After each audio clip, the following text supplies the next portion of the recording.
Swayam Prabha. Digital India. Educated India.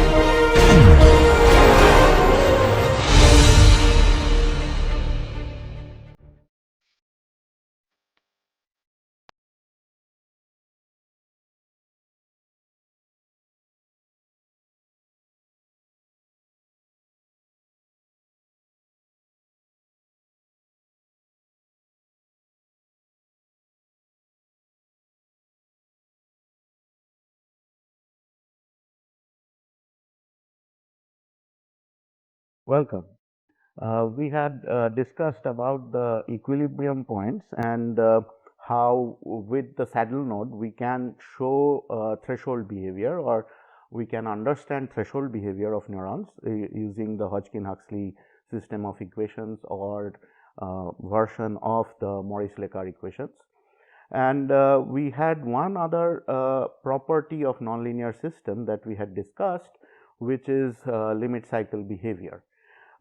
As you may recollect, for the Morris-Lekar equations with a current injection of about 95 microamp per centimeter square, we see a shift in the V null line, and there is one equilibrium point that is created or that stays, but it is not a stable node anymore or a stable equilibrium point anymore. It becomes an unstable equilibrium point. So just for a recap, I'm sorry. If we consider the MLE Morris-Lekar equations with V and W and an I external that is not 0 and about 95 microamp per centimeter square, then the W null line would be something like this, and the V null line turns out to be like so, where this equilibrium point is created, which is unstable. And we said that this system shows limit cycle behavior, in the sense that if we start the system very close to this equilibrium point, then it does spiraling, and then it breaks out into a limit cycle behavior.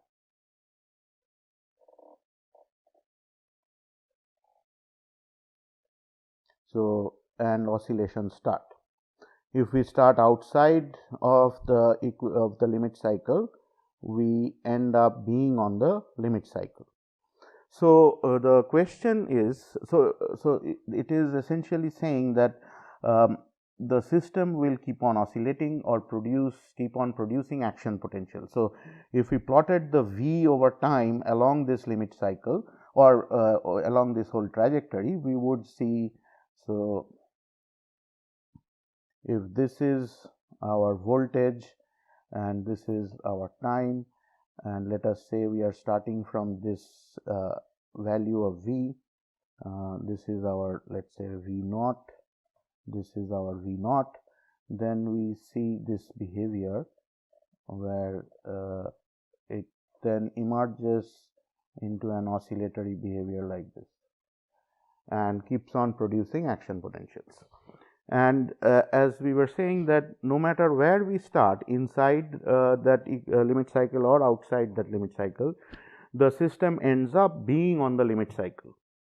So in a linear system, we can have multiple sizes of oscillations, and it is dependent on the initial values. So the large change in initial value will cause a large change in the oscillation size.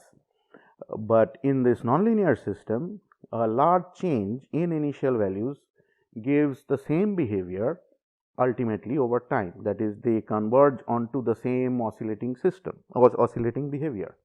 So just like we had extreme sensitivity to initial conditions in the earlier case where we saw threshold behavior, with a very small change we have drastic change in behavior. Here we have a big change in the initial values, yet we converge onto the same behavior. So, just conceptually just the opposite kind of thing that this kind of these nonlinear system can possess. So, in terms of the analysis of the system, we need to be able to predict whether this kind of a nonlinear system can have a limit cycle or not, or how do we know whether a limit cycle would exist in that system. So, for this we have to take help of a few ideas from mathematics. We will not go into the details of it, but we will introduce the concept of an index. So, what we know is any closed curve on the phase plane has an index. That is, if we have this, if this is a closed curve, doesn't have to be a trajectory, any closed curve. So, I should actually remove the arrows so that it's not confusing. So, let us say this is any closed curve, and this is one of the state variables, let us say x1 as we had, and this is x2. So, this any of these curves will have a index, and that is given by how by if we go along the trajectory along the curve anti-clockwise, and at each of these points we will have an angle for the resultant flow at that point from the horizontal axis. The cumulative effect of this angle across the entire curve, if we go once, divided by 2 pi, is the index of the curve. So, it is not trivial to prove a few things about this index, but what we will say is that we correspondingly for equilibrium point, we will say that their equilibrium points also have an index, in the sense that, let us say this is the phase plane x1, x2, and let us say this is the one of the equilibrium points. Then if we draw a closed curve right around it, infinitesimally close to that equilibrium point, then the index of that curve is essentially going to represent the index of an equilibrium point. It is not entirely correct to say index of an equilibrium point, but this is what we will mean, that index of an equilibrium point is basically the index of the closed curve right outside the equilibrium point. And this index for stable and unstable equilibrium points turns out to be +1, and so this is stable and unstable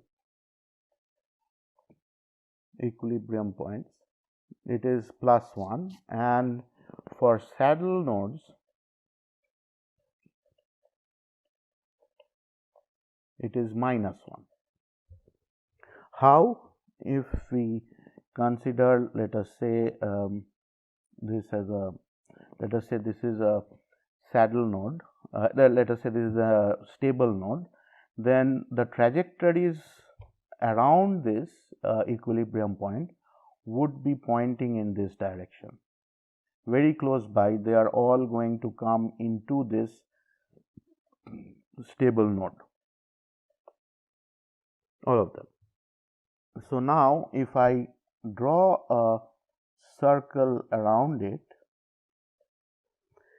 and now try to see how the angle of the flow along the curve when I go counterclockwise, how the angle changes and adds up till when we go the full circle, what we will see that, okay, let us start from this particular point. and then we are going on that on the other side. What we see that the arrow or the flow starts from minus pi, or I mean we can actually pi. That is how it is starting. Then it is going to the negative side, then it is going to minus 3 pi by 2, and then along this, then it, if we go here, it goes along this. So the angle that it has traversed up to here is pi, and so at we are at this point now, which is that the arrow is going into the stable node, and then if we carry on along this direction, the arrows keep going this way, and ultimately comes back to the full circle point, and so it is traversing 2 pi in the positive direction, that is counterclockwise. So the index is this 2 pi divided by 2 pi, so that is equal to plus 1.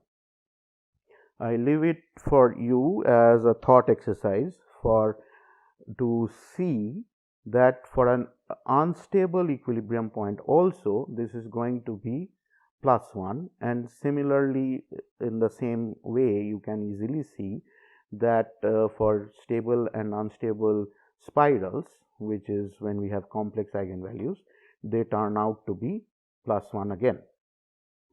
So now for the saddle node, why is it minus 1 is if we go here, remember if this is the saddle node, nearby the trajectories are doing a behavior like this, where this is the unstable manifolds and this is the stable manifolds. So if we again start with a circle through these trajectories, let us say, and let us say we are starting from this particular point and going counterclockwise. As you can see, initially the arrow is going to be horizontal, that is at 0, and as we go forward, the arrow actually goes in the negative direction, and finally it goes on to the stable manifold, which is in this direction. So it has traveled minus pi by 2, and after that it will go along this direction. Here it is vertical, and next it is going to from the vertical it is going to go to the left side, and then finally go in this direction when it is at this particular point. Now if we keep on moving forward, what we will find is that the arrow keeps traveling in the opposite direction in the similar manner up to the final point when it is reaching here. So the angle it has gone through is minus 2 pi, and normalized by 2 pi we have minus 2 pi is the cumulative angle, and so in terms of how many factors of 2 pi, it is going to be minus 1. So the saddle node has an index of minus 1, and the stable and unstable nodes have index of plus 1. Now if you consider a limit cycle as the closed curve, let us say we have a limit cycle like this, it wouldn't matter in which direction we are going. This is x1, this is x2, the two state variables. Now if we on the limit cycle, what we have is the arrows, or in the flow, the direction of flow along the points on a limit cycle are simply the tangent along that point, because that is the direction it is going. So when the limit cycle is being traversed by the system, or the trajectory is the limit cycle, then the direction of flow at each point is essentially tangential, and it continues that path throughout. So you will now clearly see that if we start with this kind of an angle and go through the entire cycle, the index of a limit cycle will turn out to be +1. Very easily you can see that. So we have the equilibrium points and their corresponding circles around them, or closed curves right around them. Those indexes are +1, and for saddle node it is -1, and for a limit cycle the index is +1. Now there comes two basic theorems here, which we will not prove but just assume, is that when we when we distort a curve in the phase plane, or a closed curve, without overlapping anywhere, without intersecting obviously, let us say this same the one that we have drawn here, that is being basically reshaped into this form, and if it is in doing so, it is not traversing, we are not crossing any equilibrium points in the phase plane. That is, there are no equilibrium points in this region. So we are reshaping the closed curve without intersecting itself anywhere, and there are assumptions about how the system behaves, in the sense of that smoothness conditions, that is the derivatives are continuous, and the second derivatives are also present, and so on, basically a well behaved system. And here we are not crossing any equilibrium points, then the index of the curve does not change. That is, the white closed curve and the red closed curve have the same index if the cyan region, the cyan striped region, does not have any equilibrium points, and the derivatives, I mean the force field there is smooth, and so on. So the consequence of this particular idea is that the index of a closed curve is the same as the index of the equilibrium points, or sum of the indexes of the equilibrium points that are within the curve region. So again, if we have x2 and x1, and we have a closed curve like this, and let us say we have 3 equilibrium points. This is E1, E2 and E3, and there is nothing else, no other equilibrium points within this loop. Then if the index of E1 is I1, let us say, index of E2 is I2, index of E3 is I3, then the index of this curve C is I1 plus I2 plus I3. It is a straightforward extension of the theorem that we discussed here. If you now basically reshape the curve, okay, let us do this.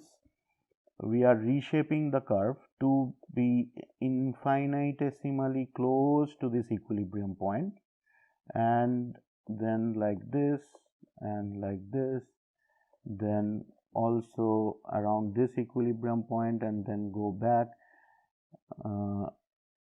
and this. So we have reshaped the curve to be just around the equilibrium points with connection points along connecting paths along the almost the same line or direction. They are just so this is infinitesimally close to each other. We can reshape the curve to be like that, like almost the full circle around each of the equilibrium points, and the gap in those full circles are points which are connected to the next equilibrium point and next equilibrium point. So it essentially becomes if we now traverse this curve, whatever we get as the index is the index of C. So from C we deformed it to C prime, and so the index of C is going to be whatever is the index of C prime from the previous theorem. So now how do we calculate the index of C prime? We can easily do that. So we have to traverse in the anti-clockwise direction along the C prime curve, and so basically whatever angle is being traversed here will be cancelled out when we come back and traverse in the opposite direction, exactly cancel out. Similarly over here it is going to cancel out when we are traversing forward and then backward. So the cumulative angles will simply be turned back by the same amount along those straight paths, and what we are left with is basically loops around the equilibrium points, almost full loops. There is only a very small infinitesimal gap from which there are connections to the other equilibrium point. That is what we have said. So essentially we are left with the sum of all those together, and that is I1 plus I2 plus I3. So the index of equilibrium point 1, equilibrium point 2 and equilibrium point 3 is going to be the index of C prime, and hence from the first theorem the index of C. So we have the basic point here is that the closed curve, any closed curve C has an index which is the same as the sum of the indices of the equilibrium points inside the closed curve that it encloses.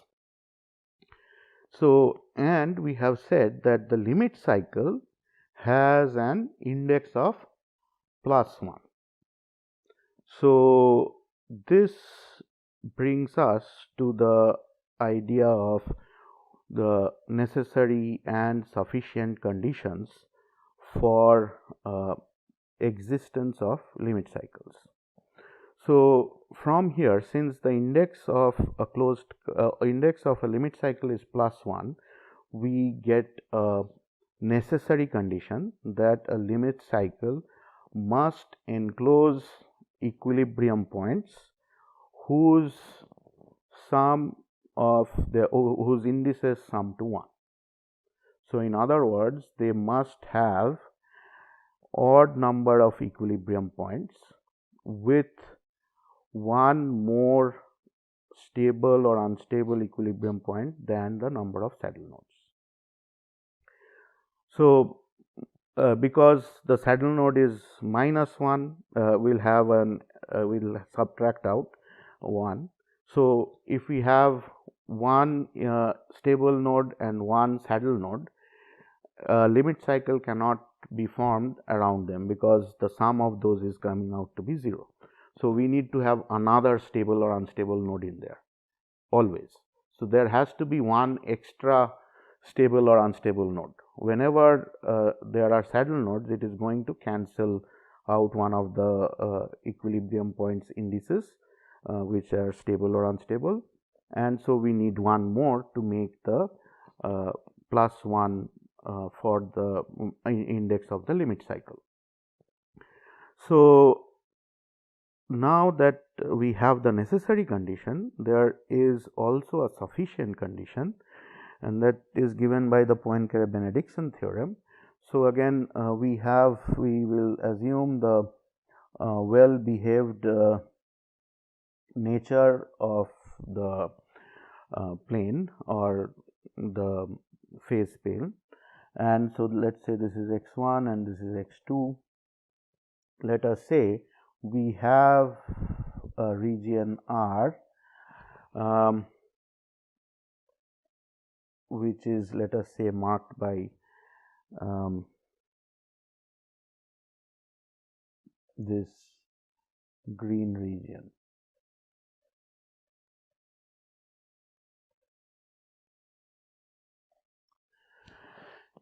So, this is a region R in the phase plane where the derivatives are smooth and continuous and so on, that is the well behaved conditions, and R does not contain any equilibrium points. And we will say that if there is a trajectory that begins in R and stays in R, then so let us say we have a trajectory C, and let us do it in white, with this green point is the initial point, and it let us say it roams around, and we know we can prove that this, with that starting point, this is never going to go outside of R. Then the trajectory must end up on a limit cycle in R, or it itself is the limit cycle.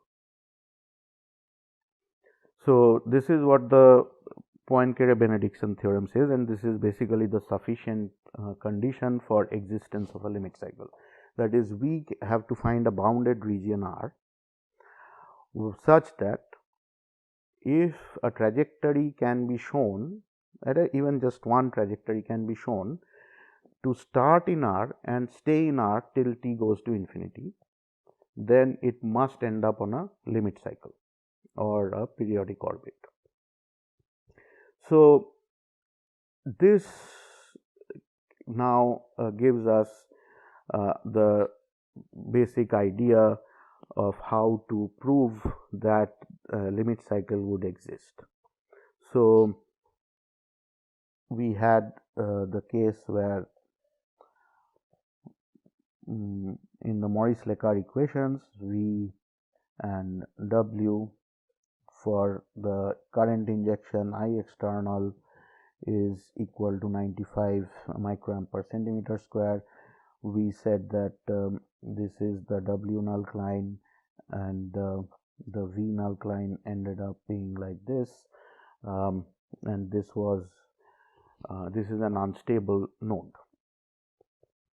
So, now if we consider an upper side of W, that is 1, and lower side of W, that is 0.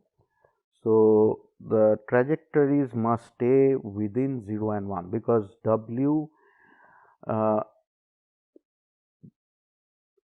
can be, since it is a probability, must be between 0 and 1. Also, from the Maurice-Lécar equations, you can show that the E calcium on the positive side and E potassium on the negative side serve as bounds for the system, because if you calculate the dV dt along the E calcium point for any W, they are always negative, and similarly for E k for any W, it is always positive. So, what we now have is a limit bound on the phase plane such that trajectories must remain within the 0 and 1 along W, and E calcium and E potassium on the V axis. But and we are satisfying the necessary condition that there must be an equilibrium point, at least one equilibrium point, and actually odd number of equilibrium points must be around the or enclosed by the limit cycle. Here we have one equilibrium point which is not a saddle node, it is a stable node. So, odd number of equilibrium points, and that is plus 1. So, the index is plus 1.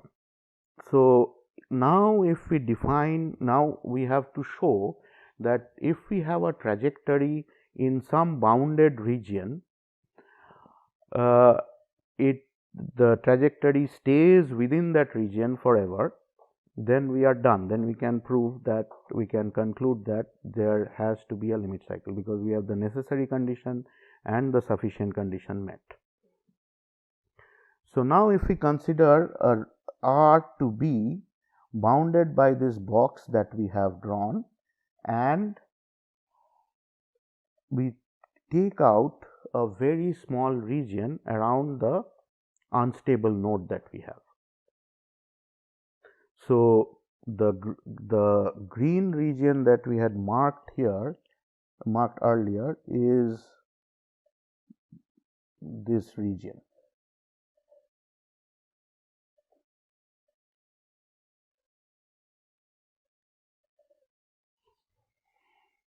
So, we also know that the inner bound encloses an unstable node, which means that the trajectory is very close by to that unstable node cannot go out into that very small tiny circle or infinitesimally small circular space just around that unstable node.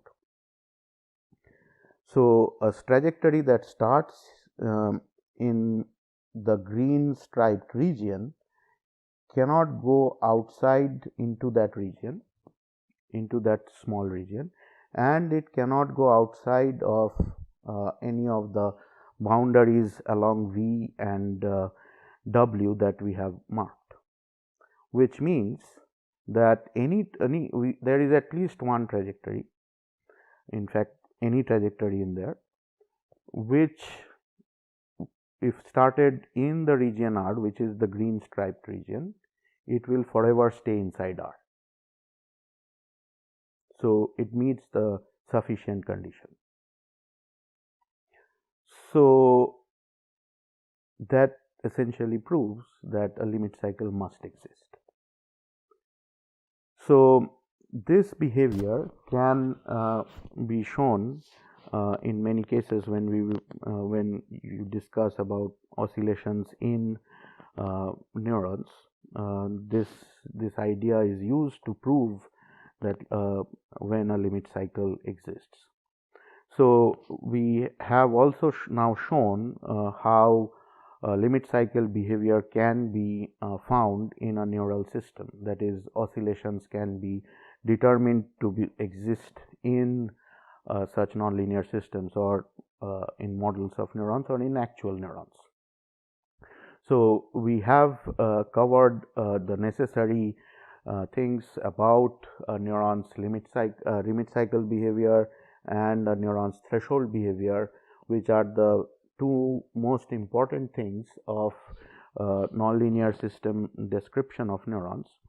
And we will continue on in the next lecture with more phenomena that we encounter in neurons that can be explained by the Hodgkin-Huxley equations. And we will continue with phenomena like relative refractory phenomena like anode break excitation and so on. Thank you.